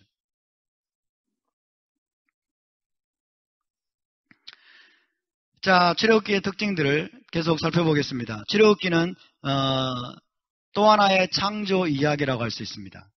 출애굽기는 또 하나의 창조 이야기. 이스라엘 나라를 하나님이 창조하시는 이야기입니다. 창세기는 어둠과 혼돈과 무질서로부터 세상을 창조한 이야기예요. 세상을. 온 천지를 창조하신 이야기죠. 출애굽기는 어둠과 혼돈과 무질서의 애굽으로부터 이스라엘 나라를 창조한 이야기입니다. 그래서 창세기에서는 하나님이 세상을 창조하셨고 천지를 창조하셨고 출애굽기에서는 이스라엘 나라를 창조하셨습니다. 할렐루야. 창세기 때도 어둠과 혼돈과 무질서로부터 하나님이 창조 역사를 행하셨고 출애굽기도 마찬가지입니다. 애굽은 역시 어둠과 혼돈과 무질서의 땅입니다. 그 땅으로부터 이스라엘 나라를 창조하신 이야기를 보여주고 있습니다. 하나님의 계획은, 출애굽기에 나타난 하나님의 계획은 단순히 개인적인 차원이 아닙니다. 우리는 개인주의를 버려야 됩니다. 개인주의를 조심해야 돼요. 오늘날 여러분 서구 문명으로 말미암아, 서구 기독교로부터 말미암아 교회 안에 개인주의가 팽배해 있습니다. 교회 안에 이기주의가 팽배해 있습니다. 다 자기밖에 몰라요. 그러나 하나님의 계획은 개인적인 차원이 아니라 여러분 나라적인 차원이고 국가적인 차원임을 믿으시기 바랍니다. 하나님은 공동체를 다루십니다. 나라를 다루십니다. 국가를 다루십니다. 이스라엘 나라, 하나님의 왕국, 하나님의 왕국을 이 땅에 세우는 것, 이것이 하나님의 원대한 계획입니다. 여러분 이스라엘 나라를 바라보시길 바랍니다. 하나님의 킹덤을 바라보시길 바랍니다. 거기에 우리의 시선이 가야 됩니다. 그래서 모든 개인주의를 우리가 박살내야 됩니다. 하나님의 관심은 이스라엘 나라에 있습니다. 이 땅이 이스라엘 나라를 완성하기를 원하십니다. 이스라엘 킹덤을, 하나님의 킹덤을 이 땅 가운데 여러분 확립하기를 원하십니다. 하나님께서 완성하실 이스라엘 나라는 어떤 나라입니까? 하나님의 대리인인 메시아에 의해서 하나님의 법인 토라로 다스려지는 하나님의 언약 공동체. 이것이 이스라엘 나라입니다. 이 땅에 하나님이 완성하기를 원하시는 하나님의 킹덤이요 이스라엘 나라예요. 여러분 이 나라를 기다리십니까? 이 나라를 바라보고 계십니까? 아멘. 메시아에 의해서, 메시아는 하나님의 대리인이에요. 메시아에 의해서 하나님의 토라로 완벽하게 다스려지는 이 땅에 있는 하나님의 킹덤. 그 하나님의 킹덤의 이름이 뭐예요? 이스라엘입니다. 할렐루야. 지금 이스라엘이 완전히 회복됐습니까? 안 됐습니까? 1948년에 저 땅에 세워진 이스라엘 나라는 완전하지 않습니다. 회복되려면 한참 멀었습니다. 토라를 지키지 않습니다. 메시아를 거부하고 있습니다. 얼마나 만신창입니까? 얼마나 부족합니까? 그러나 하나님의 원대한 계획은, 하나님이 반드시 이루시고야 말 계획은 여러분 메시아, 한 분 메시아에 의해서 토라의 말씀으로 완벽하게 다스려질 하나님의 킹덤을 이 땅에 세우실 것입니다. 저 이스라엘 땅에 세우실 것입니다. 그것이 이스라엘의 회복입니다. 할렐루야. 메시아가 환영받고 메시아가 이스라엘의 왕이 되고 온 이스라엘 백성들이 하나님의 토라를 준행하는 그때가 올 것입니다.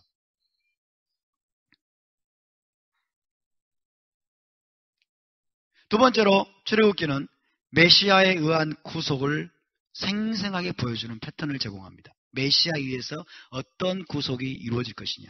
메시아에 의한 구속. 모세를 통한 구속은 메시아에 의한 궁극적인 구속을 우리에게 보여주는 그림자입니다. 출애굽기의 주제는 구속과 구원이라고 말씀드렸어요. 구속 혹은 구원입니다. 구속, 구원. 구속과 구원은 약간 다릅니다. 비슷하긴 합니다만 구속은 노예로 팔린 자를 값을 지불하고 되사오는 것입니다. 노예로 팔린 자를 값을 지불하고 되사오는 것. 구원은 대적에게서 건져내는 것을 뜻합니다. 그래서 출애굽기는 구속과 구원의 차원이 함께 있습니다. 구속과 구원의 차원이 함께 있습니다. 그래서 노예로 팔린 자를 값을 지불하고 하나님이 이스라엘 백성들을 되사오고 그 다음에 홍해에서 여러분 이스라엘이 대적의 애굽으로부터 이스라엘을 건져내십니다. 그래서 구속과 구원. 근데 이스라엘은 애굽에 있을 때 자기 힘으로는 스스로를 구원할 수 없는 상태였어요. 이스라엘이 스스로 자기를 구원할 수 있었을까요? 전혀 아닙니다. 자기 힘으로는 스스로를 구원할 수 없는 상태였습니다. 이것이 인류의 상태입니다. 지금 출애굽기가 보여주는 인류의 상태가 바로 그겁니다. 바로가 통치하는 애굽의 노예가 되어 있었던 것처럼 이스라엘이 지금 온 인류는 사단이 통치하는 사탄의 왕국, 세상 나라의 노예가 되어 있는 상태입니다. 스스로를 구원할 수 없는 무기력한 상태. 세상 나라들을 보십시오. 세상에 있는 사람들을 보십시오.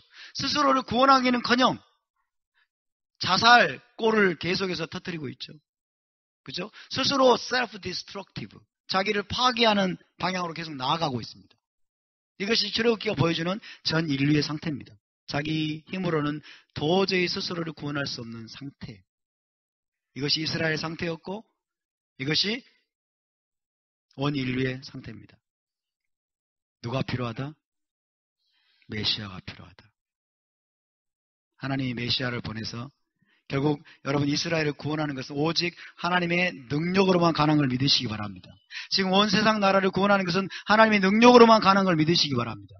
지금 이스라엘이 점점 코너로 몰리고 있습니다. 저와 여러분이 토라를 지킨다는 이유 때문에, 이스라엘의 접붙임바 되었다는 이유 때문에 우리는 점점 코너로 몰릴 것입니다. 적그리스도와 짐승에 의해서 저와 여러분은 코너로 몰릴 것이고 우리 힘으로는 도저히 빠져나올 수 없는 상황까지 치닫게 될 것입니다. 그때 여러분 하나님의 전능한 능력이 나타날 것입니다. 하나님의 전능한 능력이 메시아에 의해서 나타남으로 말미암아 우리가 구원을 받고 우리가 이스라엘 나라로 메시아 왕국으로 옮겨지게 될 것입니다. 이것을 보여주는 패턴이 출애굽기입니다. 그러니까 출애굽기가 얼마나 중요한 책인지를 우리가 알아야 돼요. 그래서 이스라엘의 구원과 구속, 온 인류의 구원과 구속은 오직 하나님의 전능한 능력으로만 가능하다. 아멘? 하나님의 전능하신 능력으로만 가능합니다. 출애굽 때는 모세를 통해서 최종 마지막 구속은 메시아를 통해서 하나님이 행하시지만 그것은 오직 하나님의 전능한 능력임을 믿으시기 바랍니다. 나의 강한 팔과 편팔로서 너희를 구속할 것이다 말씀하죠. 출애굽기에서 여러분 출애굽기에 나타난 구원의 여정은 우리의 구원이 이례적인 사건이 아님을 보여줍니다. 우리의 구원은 이례적인 사건으로 끝나지 않습니다. 완성을 향해서 나아가는 여정입니다. 따라서 우리의 구원은 완성을 향해 나아가는 여정입니다. 가나안 땅입니다. 가나안 땅, 회복될 에덴 동산에 들어갈 자들을 훈련하시는 여정입니다. 우리는 지금 여러분 최종적 구원을 위해서 훈련받고 있음을 믿으시기 바랍니다. 나는 확실하게 가나안 땅, 나는 확실하게 메시아 왕국에 들어갈 것입니다라고 자신하시는 분 손 한번 들어보세요. 사실 못합니다, 원사님. 훈련을 통과해야 돼요, 마지막까지. 아멘? 아무도 여러분 자신의 구원이 확정된 사람은 없습니다. 아무도 자신의 구원이 확정된 사람은 없습니다. 저와 여러분 모두가 훈련받고 있습니다. 아멘? 이것이 출애굽기가 보여주는 것이에요. 훈련의 여정을 보여줍니다. 여정의 목적지가 어디입니까? 젖과 꿀이 흐르는 땅입니다. 천당이 아닙니다. 아시겠죠? 죽음은 가는 천당이 아니고 우리의 구원의 여정의 목적지는 젖과 꿀이는 가나안 땅이에요. 출애굽의 목적지가 광야도 아닙니다. 지금 이 세상도 아니에요. 이 세상에서 여러분 호의호식하고 명예를 얻고 돈을 벌고 이 땅에서 모든 걸 누리려고 하는 사람들이 있어요. 모든 걸 누리려고. 그래서 그들의 사고는 뭡니까? 구원은 따놓은 단상이고 이제 죽어서 천당 가는 건 따놓은 단상이고 이 땅의 것도 누려야 되지 않겠어? 이 땅의 것도 누리는 게 멋있는 삶이야. 이렇게 생각을 하는 거예요. 그런 사고가 성경에 어디에 있습니까? 그런 사고는 성경에 없는 사고예요. 여러분 잘못된 사고입니다. 여러분 광야는 현 세상입니다. 현 세상 광야는 훈련 장소입니다. 따라서 현 세상은 훈련 장소입니다. 우리는 지금 훈련소에 입대해 있습니다. 아멘. 우리는 지금 훈련소에 들어와 있어요. 해병대 훈련, 특수부대 훈련. 우리 감모 자매님이 해병대 훈련을 자원에서 지금 받으려고 한다고 합니다. 또 오해하지 마세요. 그 해병대가 무슨 해병대인지 한번 본인한테 물어보세요. 어쨌든 해병대 특수부대 훈련 목적지는 젖과 꿀이 흐르는 가나안 땅임을 기억하시기 바랍니다. 이 가나안 땅은 조상들에게, 아버지들에게 약속하신 약속의 땅 메시아 왕국입니다. 자, 이 여정에서 하나님이 우리에게 주고자 하시는 핵심 훈련이 뭘까요? 거룩한 제사장 나라 훈련입니다. 거룩한 제사장 나라 훈련. 하나님의 목적은 단순히 출애굽이 아닙니다. 하나님의 목적은 단순히 바로의 손아귀에서 건져내는 것이 아니에요. 하나님의 목적은 단순히 우리에게 광야를 주시는 것이 아닙니다. 하나님이 우리 애굽에서 건져내신 목적은 저와 여러분을 거룩한 제사장 나라로 세우는 것입니다. 따라서 하나님은 구원받은 자들에게 거룩을 요구하십니다. 할렐루야. 하나님이 저와 여러분을 구원하셨습니다. 믿습니까? 예수를 통해 저와 여러분이 구원받았습니까? 맞습니까? 그렇다면 하나님 우리에게 요구하시는 것은 거룩한 삶임을 믿으시기 바랍니다. 거룩은 선택사항이 아닙니다, 여러분. 거룩은 선택 과목이 아닙니다. 거룩은 필수 과목입니다. 거룩한 삶을 살지 않으면 누구도 천국에 들어갈 수 없습니다. 할렐루야. 모든 사람으로 더불어 화평함과 거룩함을 추구하라. Without which, 이것이 없으면, 이것은 거룩을 말합니다. Without which, 이것이 없으면 아무도 주를 보지 못하리라. 주를 보지 못한다는 말은 메시아 왕국에 못 들어간다는 뜻이에요. 무섭지 않습니까? 따라서 거룩이 없으면, 거룩을 이루지 못하면 아무도 주님을 보지 못할 것입니다. 히브리서의 말씀입니다. 거룩은 여러분 선택 과목이 아닙니다. 거룩은 필수 과목이십니다. 저와 여러분을 거룩한 백성으로 훈련하신 하나님을 찬양합니다. 저와 여러분은 이시짜딕, 의인이 되어야 될 줄로 믿습니다. 우리는 의인의 삶을 추구해야 됩니다. 우리는 이시타밈, 우리는 완전한 자가 되어야 돼요. 우리는 완전한 자의 목적을 가지고 살아야 됩니다. 완전한 자가 되시기 바랍니다. 우리 옆에 분을 축복합시다. 완전한 자가 되십시다. 의인이 되십시다. 할렐루야. 에프라임 목사가 여러분에게 말도 안 되는 목표를 제시한다고 생각하지 마세요. 말도 안 되는 목표를 제시한다. 어떻게 완전한 자가 돼?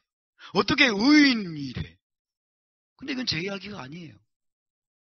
예수와께서 뭐라고 말씀하셨어요? 내가 너희를 예수와께서 마태복음 5장 48절인가요? 하늘에 계신 너희 아버지의 완전하심과 같이 너희도 완전하라고 말씀하셨어요. 아멘? 여러분 완전하시기 바랍니다. 흠이 없는 자, 완전한 자가 되시기를 바랍니다. 사도 바울은 내가 모든 사람을 각 사람을 마시아크 안에서 완전한 자로 세우려고 한다. 사도 바울의 목적이 완전한 자로 세운다고 그랬어요. 노아는 완전하였습니다. 당대의 완전한 자였습니다. 노아는 예수 그리스도, 예수와를 여러분 직접적으로 몰랐어요. 노아는 성령도 물론 받았겠지만은 우리와 같은 수준의 성령을 받은 것은 아니에요. 아멘? 노아는 저와 여러분과 같이 여러분 613개 계명이 확실하게 주어진 토라를 받은 것도 아니에요. 그런데도 노아는 당대의 완전한 자라고 말했어요. 저와 여러분은 더욱더 완전한 자가 될 수 있음을 믿으시기 바랍니다. 할렐루야! 계속해서 이 광야 훈련을 통해서 하나님 우리를 완전한 자로 빚어가시는 것입니다. 이 광야 훈련을 우리가 하나님 앞에 신실하게 받으면 토라를 통해서 거룩한 제사장 나라 훈련을 받게 되면 저와 여러분이 의인으로 완전한 자로 세워질 것을 믿으시기 바랍니다. 그것은 절대로 불가능한 미션이 아닙니다. 우리 안에 잘못된 사고가 있는데요. 기독교 신학을 통해서 들어온 잘못된 사고가 뭐냐면 거룩하게 우리는 못 산다는 거예요. 우리는 의인의 삶을 살 수 없다는 거예요. 우리는 하나님의 계명대로 온전하게 살 수 없다. 우리는 약한 인간들이기 때문에 살 수 없다는 자꾸 이 패배주의적인 사고가 여러분 기독교인들의 전반을 지배하고 있어요. 여러분 그런 잘못된 사고를 우리가 이제는 걸러내야 될 줄로 믿습니다. 그래서 성경에서 말씀하는 게 아니에요. 내가 거룩하니 너희도 거룩하라고 말씀하셨으면 그렇게 살 수 있음을 믿으시기 바랍니다. 내가 거룩하니 너희도 거룩하라고 말씀하셨고 하나님은 그냥 우리에게 모든 걸 맡겨두신 것이 아니라 우리에게 모든 토라를 주셨고 여러분 우리에게 예수와를 주셨고 우리에게 또한 여러분 성령을 부어주셨습니다. 왜 우리가 거룩한 삶을 살 수 없겠습니까? 왜 우리가 완전한 삶을 살 수 없겠습니까? 왜 우리가 의인이 될 수 없겠습니까? 그것은 가능한 미션입니다, 여러분. 할렐루야! 따라서 완전한 것은, 완전한 삶은 가능합니다. 거룩한 삶도 가능합니다. 우리는 의인이 될 수 있습니다. 의인의 삶을 살 수 있습니다. 다시 한번 옆에 분에게 완전한 자는 가능합니다. 의인의 삶도 가능합니다. 거룩한 삶도 가능합니다. 할렐루야. 이것이 성경의 가르침입니다. 이것이 하나님의 의도입니다. 믿으십니까? 어떻게 하면 의인의 삶을 사는데요? 어떻게 하면 완전한 자가 되는데요? 어제 에레브 샤바 때 다 얘기했기 때문에 리바이벌을 안 하겠습니다. 약 오르면 에레브 샤바 때 오세요.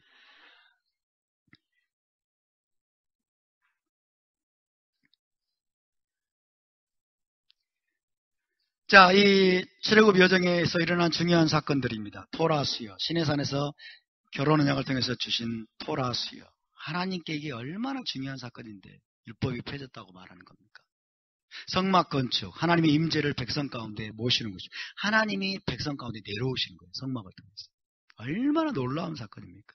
성막 예배 훈련, 성막에 나가서 그분을 예배하고 그분과 가까이서 교제하는 법을 계시하는 것입니다. 성령과 진리로 예배하는 훈련을 하게 하시는 거죠.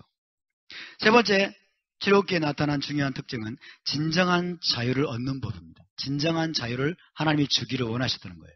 진정한 자유가 무엇입니까? 바로를 섬기는 데서 하나님을 섬기는 삶으로 바뀌는 겁니다. 할렐루야. 바로를 섬기는 데서 나와가지고 하나님을 섬기는 삶으로 우리가 들어가야 될 줄로 믿습니다. 하나님을 섬기지 않으면 우리는 누구를 섬기는 걸까요? 바로를 섬기는 거예요. 하나님을 적극적으로 섬기지 않으면 우리는 누구를 섬기는 걸까요? 사탄을 숭배하는 거예요. 아멘? 여러분 하나님을 섬기고 있으십니까? 뭐 하나님을 섬긴다는 게 뭔데요? 그러면 또 우리 크리스찬들은 상당히 애매하게 또 추상적으로 생각해요. 자, 여러분 하나님을 떠난 모든 인간은 애굽에서 바로를 섬기는 자와 똑같습니다. 하나님을 떠난 모든 인간은 나는 하나님도 안 믿고 나는 부처도 안 믿고 나는 마호메트도 안 믿고 나는 내 주먹을 믿어. 그런 사람들이 있죠? 그렇죠? I believe in nothing. 나는 아무것도 믿지 않아. 나는 나의 주먹을 믿고 나는 나를 믿어. 여러분, 자기 자신을 믿는 것은 사탄을 믿는 거예요. 아시겠어요? 자기 주먹을 믿고 자기 지식을 믿고 여러분 자기 능력을 믿는다고 하는 사람들, 나는 어떤 신도 나는 섬기지 않고 나는 나를 믿는다라고 하는 것은 사실은 사탄을 믿는 거예요. 그것이 사탄이 노리는 거예요. 여러분. 사탄은 여러분 어지간해서는 나를 숭배하라고 하지 않아요. 이해되십니까? 사탄은 나를 사탄인 자기를 숭배하라고 말하지 않아요.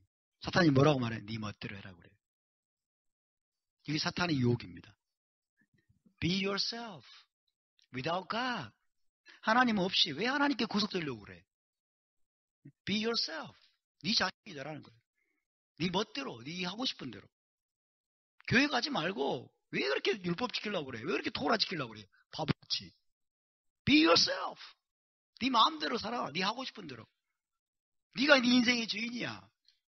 이것이 사탄의 유혹입니다. 그것이 바로 사탄이 사람을 자기의 종으로 삼는 탁월한 전략이에요. 창세기 3장이 나와 있습니다. 창세기 3장. 그래서 하나님을 떠난 모든 인간은 그들이 무슨 말을 하든지 사실은 누구의 종이다? 사탄의 종이에요. 바로의 노예가 되어서 가든 억압과 착취와 고통을 당하는 존재입니다. 여러분 출애굽기에 나오는 주요 단어 중에 하나가 아바드라는 단어예요. 아바드. 그래서 아바드라는 단어는 섬기다라는 뜻입니다. 이 아바드라는 단어에서 많은 단어들이 또 파생되어 나왔습니다. 섬기다, 일하다, 종노릇하다, 예배하다라는 뜻도 있습니다. 예배하다. 아바드. 그래서 아바드라는 단어에서 에베드 그러면 종입니다. 아보다 그러면 일도 되고 예배도 돼요. 아보다. 그래서 우리는 바로의 종이 되든지 사탄의 종이 되든지 혹은 하나님의 종이 되든지 둘 중 하나를 선택해야 됩니다. 중립지대는 있다 없다? 없습니다. 그래서 우리는 하나님의 종 아니면 바로의 종입니다.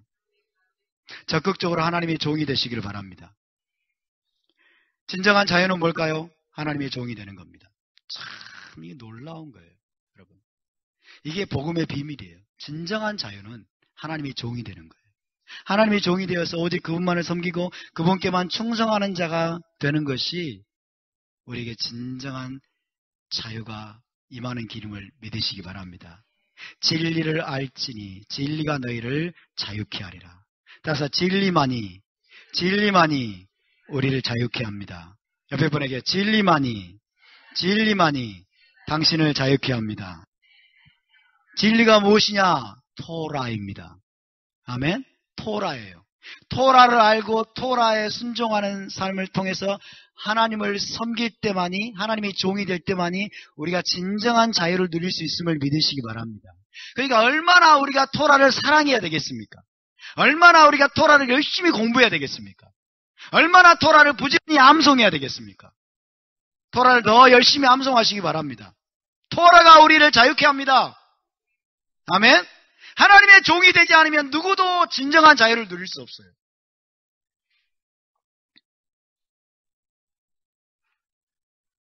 요한복음 8장 32절입니다. 시작. 그러므로 예수와께서 이르시되 너희가 내 말에 거하면 참으로 내 제자가 되고 진리를 알지니 진리가 너희를 자유롭게 하리라. 오직 하나님의 진리만이, 진리에 순종하는 것만이 우리를 자유케 합니다. 진리에 복종하여 진리를 우리가 행하는 것만이 우리를 자유케 합니다. 아멘. 여러분, 출애굽기는요, 애굽의 종 노릇하는 데서 하나님이 단순히 해방시킨 것이 아니에요. 애굽의 종 노릇하는 데서 하나님이 빼내가지고 하나님의 종 삼으신 거예요. 아멘. 이것이 출애굽기예요. 이것이 진정한 구속입니다. 하나님의 종이 되는 거예요. 여러분, 하나님의 종이십니까? 옆에 분을 한번 여쭤보시겠어요? 눈을 똑바로 한번 쳐다보시고, 하나님의 종이십니까? 하나님의 종으로 살고 계십니까? 그렇지 않으면 해주세요. 그렇지 않으면 당신은 어느 정도는 노예입니다. 사탄의 노예예요. 하나님의 종이 아니면. 우리 함께 고백합시다. 하나님의 종 되기 원합니다. 하나님의 종 되기 원합니다. 토라의 종이 되기 원합니다. 진리의 종이 되기를 원합니다. 할렐루야. 그래서 우리는 하나님의 종이 될 것인가 사탄의 종이 될 것인가를 결정해야 됩니다. 하나님의 종이 될 것인가 사탄의 종이 될 것인가를 다른 말로 하면 하나님의 토라를 따를 것인가 사탄의 토라를 따를 것인가요. 하나님의 법을 따를 것인가 사탄의 법을 따를 것인가. 절대로 추상적이지 않아요. 하나님의 종이 되는 것은 하나님의 법을 지키는 거예요. 사탄의 종이 되는 것은 하나님의 법을 버리고 사탄의 규례들을 지키는 거예요. 시내산에서 여러분 토라를 받고 하나님의 법 계명을 받고 그 토라를 지키는 데 헌신하기까지 이스라엘은 애굽의 속박에서 진정으로 자유할 수가 없었습니다. 왜냐하면 애굽적인 사상과 사고방식과 생활습관이 그들을 지배하고 있기 때문에. 토라를 받기 전까지 그들의 사고는 애굽적인 사고였죠.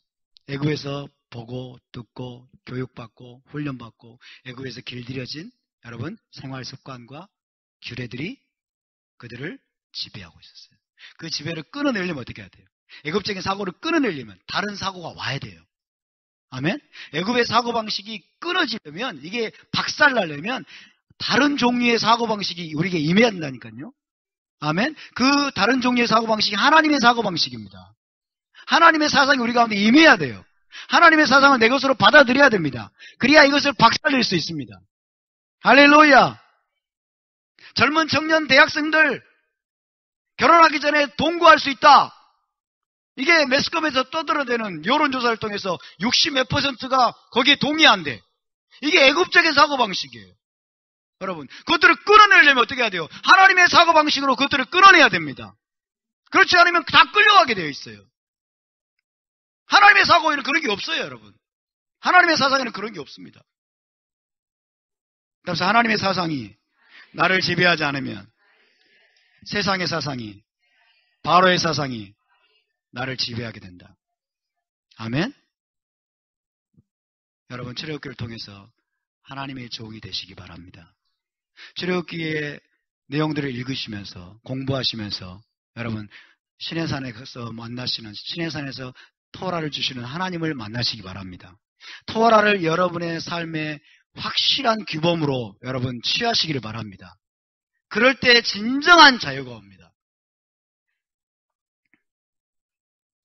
그래서 하나님을 섬긴다는 것을 정의합니다. 여러분, 하나님을 섬긴다는 한마디로 정의합니다. 하나님을 섬긴다는 건 뭐냐? 하나님의 토라를 따르고 순종한다는 것입니다. 아멘? 하나님을 섬긴다는 것은 하나님의 토라를, 하나님의 법을 내가 따르고 거기에 순종한다는 것. 추상적인 게 아니에요. 애매모호한 게 아니에요. 절대로 그렇지 않습니다. 네 번째, 출애굽기에는 거룩의 원리가 나오고 있습니다. 거룩의 원리는 선택하고 불러내시고 구별시키는 원리입니다. 하나님은 선택하시는 분입니다. 하나님은 그리고 불러내시는 분입니다. 그리고 하나님은 구별시키시는 분입니다. 하나님이 제일 싫어하는 게 뭔지 아세요? 섞이는 겁니다. 하나님이 제일 싫어하는 게 섞이는 거예요. 혼합되는 거예요. 혼합되는 거. 하나님을 섬긴다고 하면서 이교도의 방식인 성탄절, 부활절을 가지고 들어와가지고 여러분 이교도의 방식으로 하나님을 섬기려고 하는 거. 이런 거 하나님이 제일 싫어하는 거예요. 하나님은 섞이는 걸 싫어하십니다.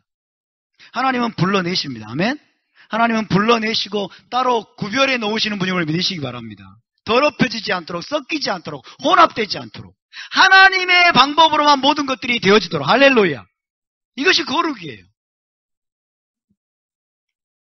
창세기부터 하나님은 거룩하시고 구별하시고 분리시키고 나누시는 분임을 보여줍니다. 하나님은 구별하시는 분이고 그리고 분리시키는 분이고 나누시는 분이십니다. 거룩한 것과 속된 것을 하나님은 섞지 않습니다. 여러분. 하나님은 여섯 날과 일곱째 날을 구별하십니다. 아멘? 하나님은 윗물과 아랫물을 구별하시는 분이십니다. 하나님은 남자와 여자를 구별하셨습니다. 하나님은 남자와 여자로 사람을 창조하셨습니다. 그렇죠?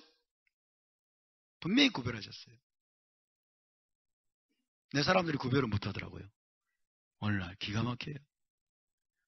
자기가 남자인지 여자인지 몰라.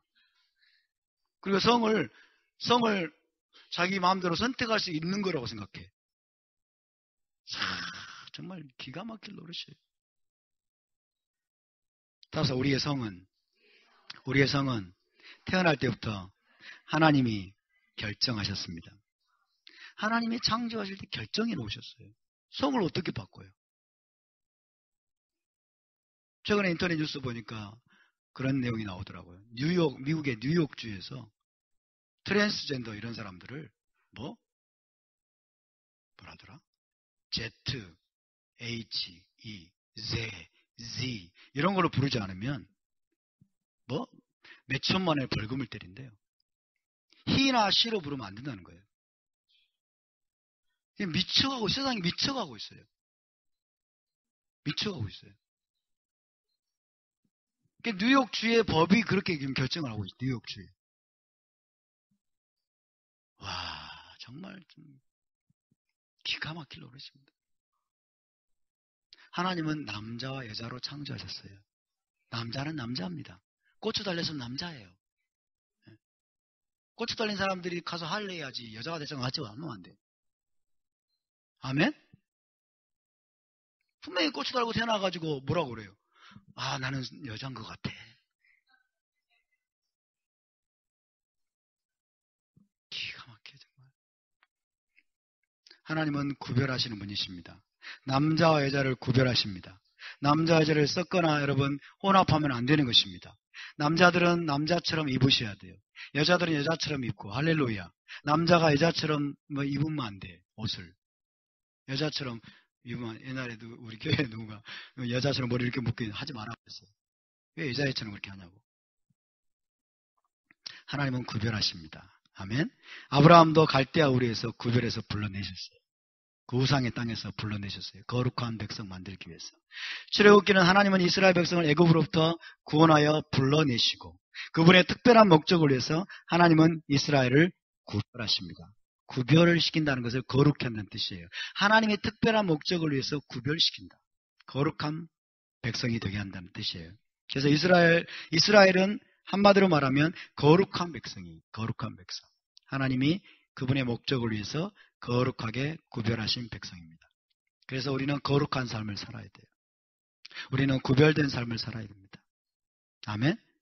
옆에 분을 축복합시다. 당신은 거룩한 존재입니다. 거룩한 삶을 살아야 됩니다. 세상과 섞여서는 안 됩니다. 아멘? 하나님이 저와 여러분을 거룩한 백성으로 삼으셨습니다. 출애굽기는 거룩이 뭔지를 가르쳐줍니다. 거룩은 하나님이 세상으로부터 빼내가지고 여러분 분리시켜서 하나님이 그분의 목적을 위해 따로 구별해 놓는 것입니다. 특별한 존재로 우리를 구별시키는 것이에요. 아멘입니까? 하나님이 보시기에 저와 여러분은 특별한 존재입니다. 하나님의 목적을 이룰 하나님께 특별한 존재로 우리는 구별된 존재입니다. 그럼 우리는 하나님께서 특별히 우리를 위해서 주신 특별한 여러분 가르침을 따라야 됩니다. 그것이 구별된 삶을 사는 거예요. 할렐루야. 거룩한 백성으로 사는 게 어려울까요? 쉬울까요? 쉬워요. 그렇죠? 거룩한 백성으로 사는 건 쉽습니다. 어려운 게 아니에요. 어렵다고 생각하니까 어려운 거죠. 자꾸 세상을 바라보니까 어려운 거예요. 자꾸 세상 사람을 바라보고 세상의 상태를 바라보고 이러니까 어려운 거예요. 세상과 비교하니까 자꾸 어려운 거예요. 그러나 하나님만을 바라보면 여러분 거룩한 삶은 쉬운 것입니다. 거룩한 삶을 살기 위해서 하나님 모든 걸 주셨다니까요. 베드로서에서 생명과 경건에서 모든 것을 주셨다니까요. 아멘? 생명과 세상의 더러움을 피해서 썩어질 것을 피해서 우리에게 신의 성품에 참여하는 그 생명과 경건에 속한 모든 것을 하나님이 주셨습니다. 할렐루야. 근데 왜 거룩이 어렵다고 생각해요? 왜 거룩한 삶을 사는 게 어렵다고 생각합니까? 우리의 사고가 잘못돼서 그래요. 자꾸 세상을 바라보니까 세상과 비교하고 하나님 우리에게 모든 도구를 주셨는데 예수와도 주셨고 토라도 주셨고 성경도 부어주셨고 토라 공동체에 있게 하셨고 다 주셨어요. 거룩한 생명을 누리고 경건한 삶을 살 수 있도록 하기 위한 모든 것을 우리에게 주셨는데 그러므로 우리는 거룩한 삶을 살 수 있습니다. 아멘. 옆에 분을 다시 축복합시다. 거룩한 삶을 사는 것은 거룩한 삶은 어렵지 않습니다. 쉬운 것입니다. 할렐루야. 쉬운 것이에요.